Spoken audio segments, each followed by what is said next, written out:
মসজিদ পৃথিবীতে প্রথম বানিয়েছিল হযরত আদম আলাইহিস সালাম।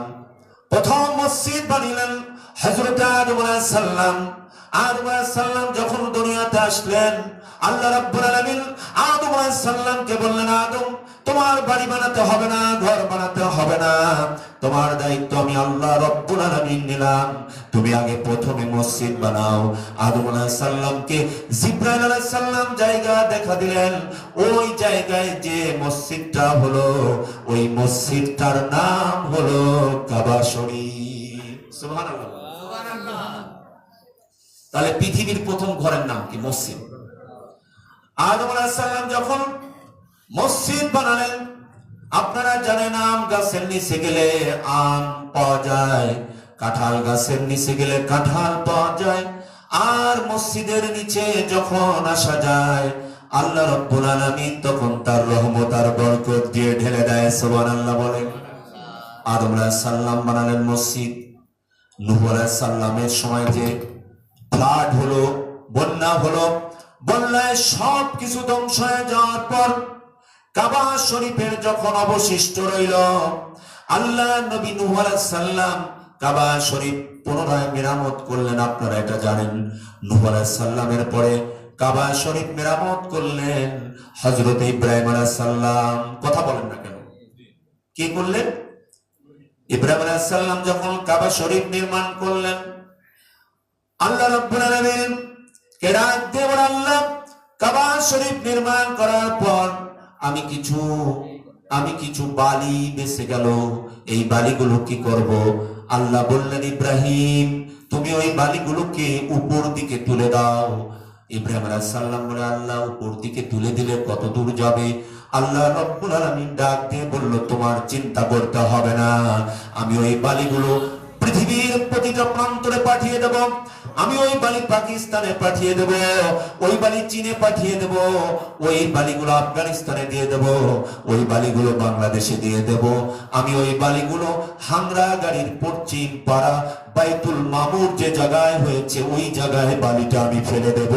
যে জায়গায় একটা বালি পড়েছে, ইব্রাহিম আলাইহিস সালামের ওই বালি যত জায়গায় পড়েছে তত জায়গায় মসজিদ হয়ে যাবে। সুবহানাল্লাহ বলেন না কেন? ঘুম ধরে গেছে?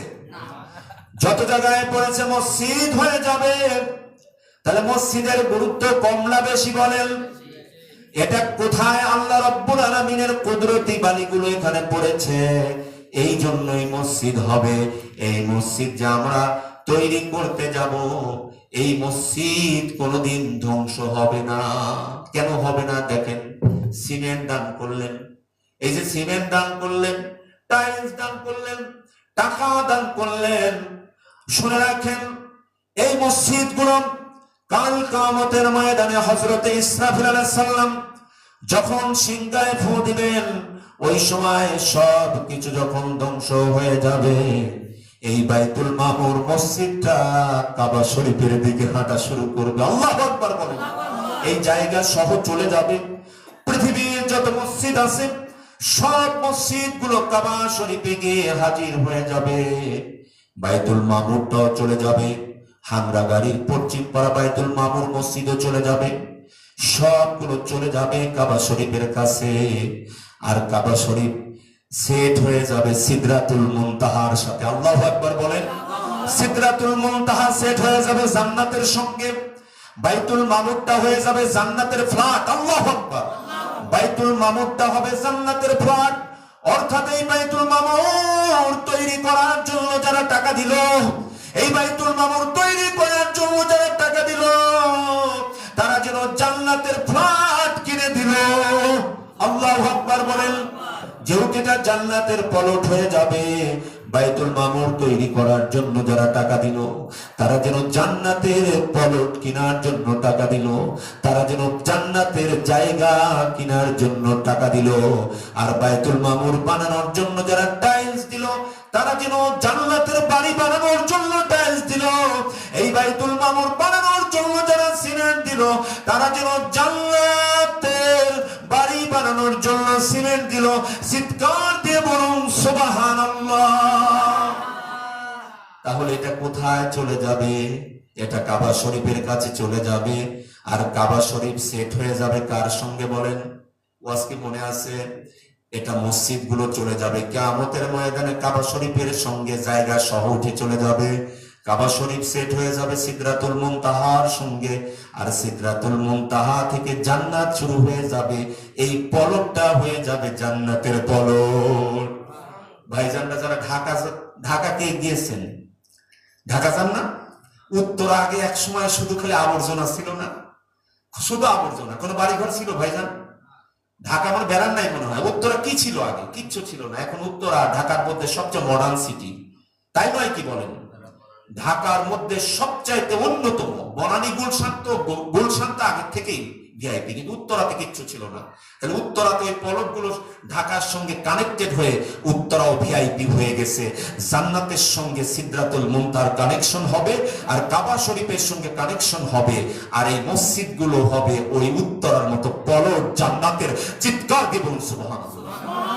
জান্নাতের পলক হয়ে গেলে আমাদের লাভ না।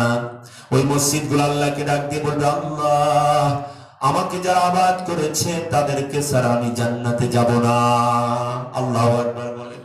তাহলে আবাদ কারা করেন? আবাদের ব্যাখ্যায় মুফাসসির কিরাম দুইটা ব্যাখ্যা দিয়েছেন। কয়টা? কথা না বললে ওয়াজি করব না। আবাদের ব্যাখ্যায় মুফাসসির কিরাম কয়টা ব্যাখ্যা দিয়েছে?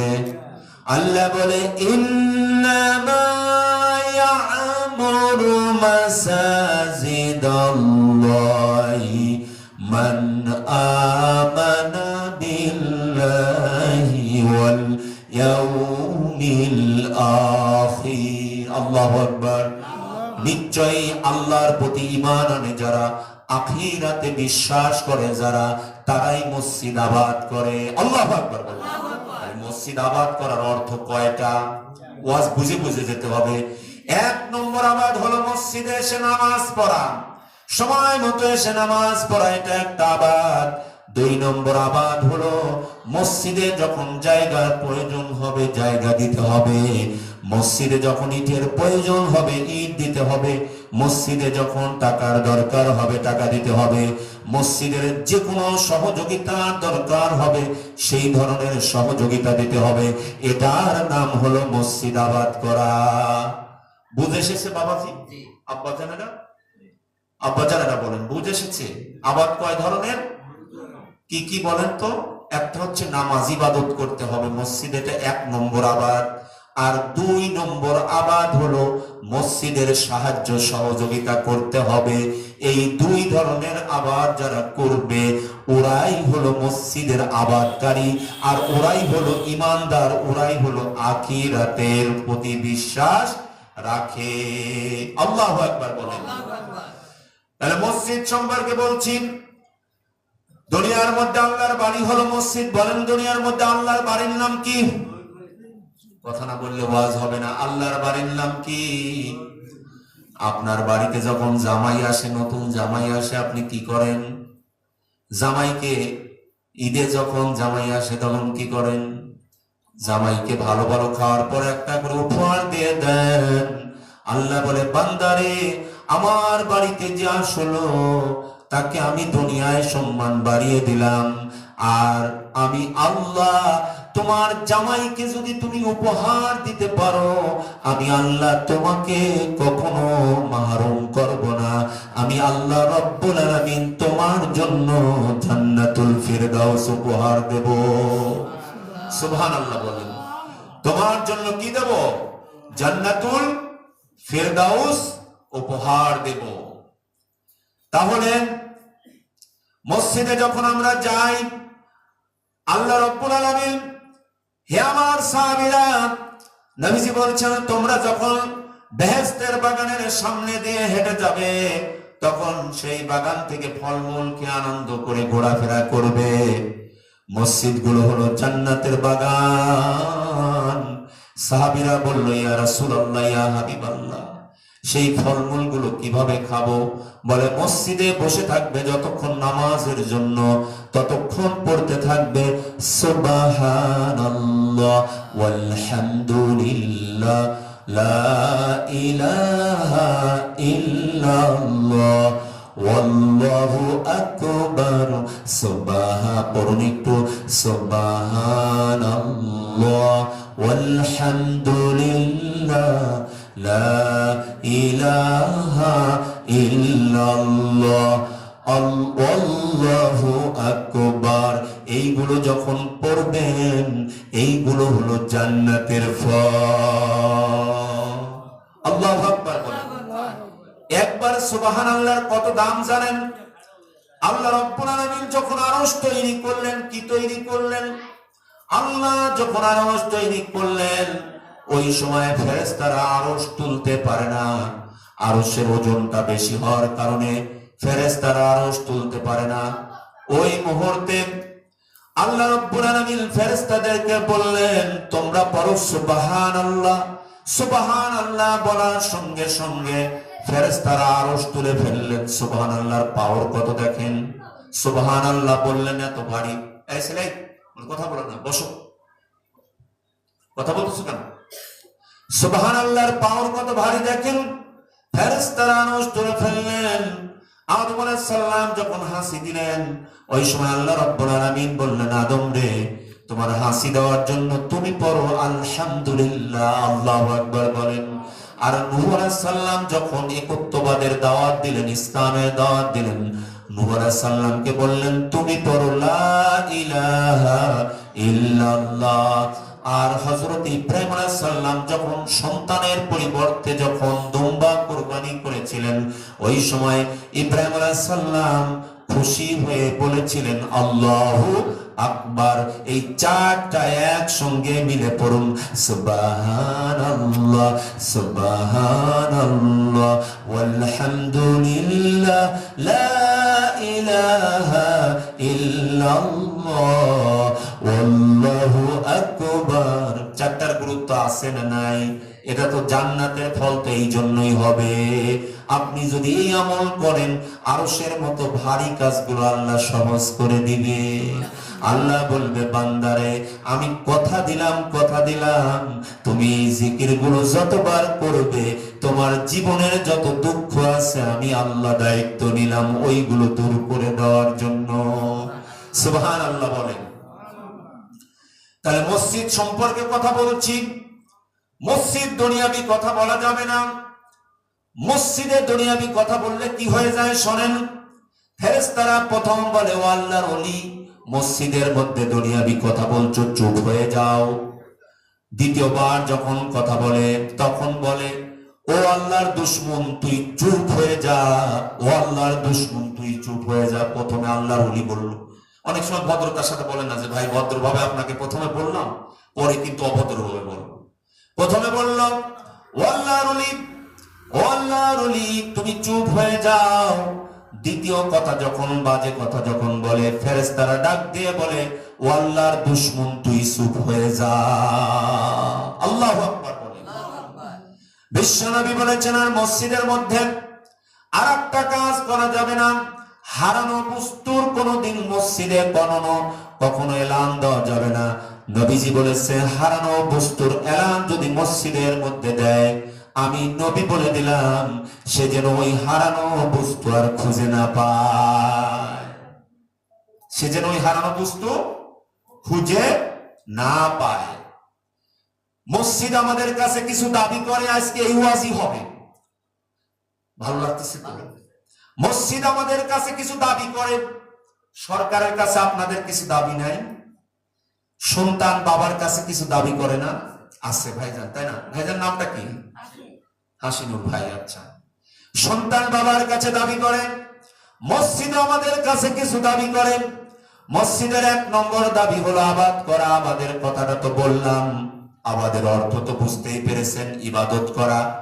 আর মসজিদের কনস্ট্রাকশন যত কাজ আছে সাহায্য সহযোগিতা করা, এটা আবাদ। 2 নম্বর হলো মসজিদ পরিষ্কার পরিচ্ছন্ন রাখা। আমরা শুধু এটা মুয়াজ্জিনের দায়িত্ব মনে করি। মসজিদে নববী একজন নারী, একজন কালো নারী মসজিদে নববী ঝাড়ু দিতেন। কেমন নারী বলেন? একজন কালো নারী মসজিদে নববী ঝাড়ু দিতেন। ওই নারী ইন্তেকাল করলেন। হযরত আবু বকর গোপনে গোপনে সাহাবীদের নিয়ে তার দাফন সম্পন্ন করে দিলেন। একটু মনোযোগ দিয়ে শুনেন, আবু বকর কি করলেন? দাফন সম্পন্ন করে দিলেন। নবী দেখে মসজিদে নববী ঝাড়ু দিতে আসে না ওই নারী। আল্লাহর নবী ডাক দিয়ে বলে, আবু বকর, ওই নারী কোথায় যে মসজিদ ঝাড়ু দিত? আবু বকর ডাক দিয়ে বলেন, ইয়া রাসূলুল্লাহ, ইয়া হাবিবাল্লাহ, ওই নারী তো দুনিয়া থেকে বিদায় নিয়ে চলে গেছে। নবীজির রাগ হয়ে গেল, তার জানাজায় আমাকে কেন খবর দিলে না? রাতের অন্ধকারে জানাজা দিয়েছি, ইয়া রাসূলুল্লাহ, আপনি কষ্ট পাবেন, এই জন্য আমি জানাজায় খবর দেই না। নবীজি আমার বললেন, মসজিদ যারা ঝাড়ু দেয় তাদের দাম কত তুমি কি জানো? বিশ্বনবী জীবনে কোনদিন কারো কবরের পাশে গিয়ে কখনো জানাজা পড়েন নাই। আল্লাহর নবী কখনো কোনো কবরের পাশে গিয়ে কোনো সাহাবীর জানাজা পড়ান নাই। নবীজি আমার সাহাবীদেরকে ডাক দিলেন, ও সাহাবীরা শোনো শোনো, তোমরা আমার সঙ্গে চলো চলো। ওই নারীর কবরের পাশে গিয়ে নবীজি আমার সুনানে তিরমিজি শরীফের হাদিস, বিশ্বনবী আমার ওই নবীজির ওই নারীর কবরের পাশে গিয়ে জানাজা পড়ালেন। চিৎকার দিয়ে বলুন সুবহানাল্লাহ। তাহলে কোন সাহাবীর কিন্তু কোন সাহাবীর জানাজায়, নবী কোন সাহাবীর জানাজায় যদি অংশগ্রহণ করতে না পারে, নবী কখনো ওই সাহাবীর জানাজায় কোনদিন পরে কবরের পাশে যা পড়ায় নাই। কিন্তু নবী বলে, মসজিদ যে ঝাড়ু দিল ওই নারী কত দামি তুমি কি জানো? আমার আল্লাহর কাছে এত দামি হয়েছে, আমি জানাজা পড়াতে পারলাম না, এটা আমার আফসোস। বিশ্বনবী জীবনে একটা মানুষের জানাজা কবরের পাশে গিয়ে পড়াইছে, সেই নারীটা হলো মসজিদের ঝাড়ুদার। সুবহানাল্লাহ। বাড়ি যায় বলেন, কত বড় মর্যাদা বিশ্বনবীর জানাজা, যাকে জানাজা দিয়ে কবরে দেওয়া হয়েছে, নবী পাশে গিয়ে জানাজা পড়িয়ে দিলেন। রাসূল সাল্লাল্লাহু আলাইহি ওয়াসাল্লাম কোন সাহাবীর জানাজা তাকে কবরে দেওয়ার পর পড়ালেন না। ওই নারীর জানাজা কেন পড়ালেন? কারণ সে মসজিদে ঝাড়ু দিয়েছে। আপনাদেরকে জান্নাতে যাওয়ার একটা সহজ পথ বলে দেই। জীবনে যদি কোনো কিছু না পারেন, মসজিদে যদি কোনো ময়লা পড়ে থাকে পরিষ্কার করে দেবেন, আর বলবেন যে আল্লাহ, আমার জীবনে যদি কোনো আমল যদি কবুল নাও হয়, আমি তো তোমার ঘর পরিষ্কার করেছিলাম, আল্লাহ এই আমলের ওসিলায় আল্লাহ আমাকে জান্নাত দাও। আল্লাহ বলবে, যা তোরে ক্ষমা করে দিলাম, তোরে জান্নাত আমি দিয়ে দিলাম। সুবহানাল্লাহ। সাথে পারবেন তো আল্লাহর কাছেই হবে। তাহলে মসজিদ আমাদের কাছে দাবি করেন, মসজিদ আবাদ করতে হবে। 2 নম্বর হলো মসজিদ পরিচ্ছন্ন রাখতে হবে। পরিচ্ছন্ন রাখার গুরুত্ব তো বুঝলাম। এটা শুধু মুয়াজ্জিনের কাজ নয়, এটা শুধু মুয়াজ্জিনের কাজ নয়, এটা সবার কাজ। এবং জীবনে একদিনের জন্য হলেও মসজিদে আযান দিতে হবে। কয় দিনের জন্য হলেও? একদিনের জন্য হলেও আযান দিতে হবে। মুয়াজ্জিন যখন আযান দেয়, ওই আযান যত দূর পর্যন্ত যায়, যদি কোনো মাছ শোনে, ওই মাছ তার জন্য মাগফিরাতের দোয়া করে। কোনো গাছ যদি শোনে, ওই গাছ তার মাগফিরাতের জন্য দোয়া করে। কোনো পশু যদি শোনে, পশুগুলো মাগফিরাতের জন্য দোয়া করে। পাখি যদি শোনে, পাখিগুলো মাগফিরাতের জন্য দোয়া করে। জীবনে একটা দিনের জন্য বাবাজি মুয়াজ্জিন হবেন। আপনাদের অনুরোধ করে বলি, একটা দিন আযান দিয়ে আল্লাহকে বলবেন, আল্লাহ আমি মুয়াজ্জিন হয়েছিলাম, আল্লাহ তুমি সাক্ষী থাকো। আল্লাহ রাব্বুল আলামিন বলবে, যা যা, সকলের রাজা বাদশার চাই তোমার মাথাটা অনেক উপরে উঠে যাবে। সুবহানাল্লাহ বলে।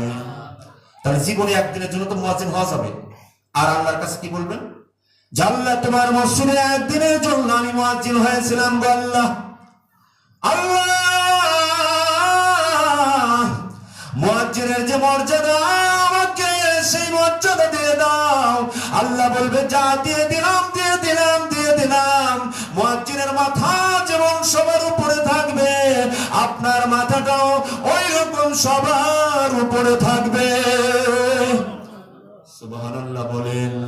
মসজিদের দাবিগুলো কি পূরণ করতে হবে কি হবে না বলেন? 3 নম্বর হলো পরিচ্ছন্ন হয়ে মসজিদে যাওয়া। দুর্গন্ধযুক্ত কাপড় নয়, পরিষ্কার পরিচ্ছন্ন হয়ে মসজিদে যেতে হবে। অনেকেই পান খায়, বিড়ি খায়, সিগারেট খায়। বাবা, বিড়ির মধ্যে কি আছে এরকম টান মারেন?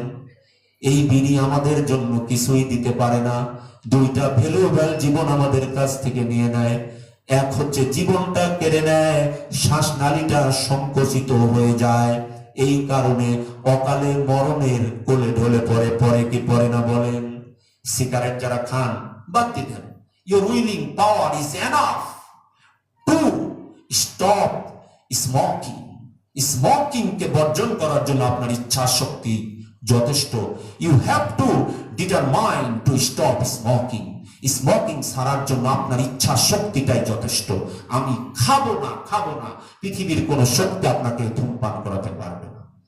তাহলে ধূমপান করে মসজিদে যাওয়া যাবে না, ধূমপান করে মসজিদে কাঁচা পেঁয়াজ খেয়ে মসজিদে যাওয়া যাবে না, অপরিষ্কার জামা পরে মসজিদে যাওয়া যাবে না। মসজিদে যেতে হবে পরিষ্কার পরিচ্ছন্ন কাপড় পরে, তাই না ভাই? কষ্ট পাচ্ছেন? পরিষ্কার পরিচ্ছন্ন কাপড় পরে মসজিদে যেতে হবে। কারণ আপনি কার ঘরে যাচ্ছেন? আপনাকে যদি বলা হয় প্রধান উপদেষ্টার বাসায় যমুনায় যাওয়া লাগবে, যেমন তেমন কাপড় পরে যাবেন। প্রধান উপদেষ্টার ঘরে, প্রধান উপদেষ্টার বাড়িতে ভালো কাপড়টা পরে গেলেন। আপনার মেয়ের জামার বাড়িতে, আপনার জামাই বাড়িতে ভালো কাপড়টা পরে গেলেন। আর আল্লাহর মেহমান হয়েছেন। আল্লাহর যে মেহমান হয়ে যায়, আল্লাহ বলে আমার যে মেহমান হয়, আমি যেমন বড়, যে যত বড় তার পুরস্কারও তত বড়। জামাইকে যার যার সামর্থ্য অনুসারে দেয়। আর আল্লাহ বলে আমার মেহমান যারা হবে, আমি আল্লাহ কত দেব, এগুলোর কোনো হিসাব নাই, হিসাব নাই। সুবহানাল্লাহ, সুবহানাল্লাহ বলেন। তাহলে পরিষ্কার পরিচ্ছন্ন কাপড় পরে আমরা পেঁয়াজ রসুন না খেয়ে, কাঁচা পেঁয়াজ রসুন না খেয়ে মসজিদে আসবো, আমার পাশের ভাইয়ের যাতে কষ্ট না হয়। কয়টা বললাম? 3টা বললাম। কয়টা বলেছি ভাইজান? 4 নম্বর হলো ভক্তি ও ভালোবাসায়। ভক্তি ও ভালোবাসার সাথে মসজিদে হেঁটে হেঁটে আসতে হবে। বান্দা যখন মসজিদে হেঁটে হেঁটে আসে, ওই সময় তার প্রতি কদমে কদমে একটা করে গুনাহ মাফ হয়। আর আল্লাহ রাব্বুল আলামিন প্রত্যেকটা কদমে একটা করে মর্যাদা, স্ট্যাটাস বৃদ্ধি করে। সুবহানাল্লাহ, সুবহানাল্লাহ। বুঝাচ্ছিস তো কথা আমার ভাইজান? বুঝতেছেন আপনারা? হ্যাঁ, লোকজন কম তো মজা পাচ্ছি না কথা বলে, সমস্যা নাই। যে কয়জন আছে এদের ইমানের শক্তি আছে, এগুলো জান্নাতি মানুষ। অ্যাকর্ডিং টু দা কোরআন অনেকেই চায়ের দোকানে বসে আছে। সকলের ভাগ্যে হয়? বলেন ভাগ্যে হয়? কোরআনের ময়দানে রিয়াজুল জান্নাতে বসার কি ভাগ্য সকলের হয়? এই কপাল কিন্তু আল্লাহ সকলকে দেয় নাই। ওই হতভাগাগুলো কাল কিয়ামতের ময়দানে আফসোস করবে, আহারে কোরআনের ময়দানে না বসে আমি এদিক সেদিক কেন ঘুরলাম। পৃথিবীতে 2 জাতের মাছই আছে।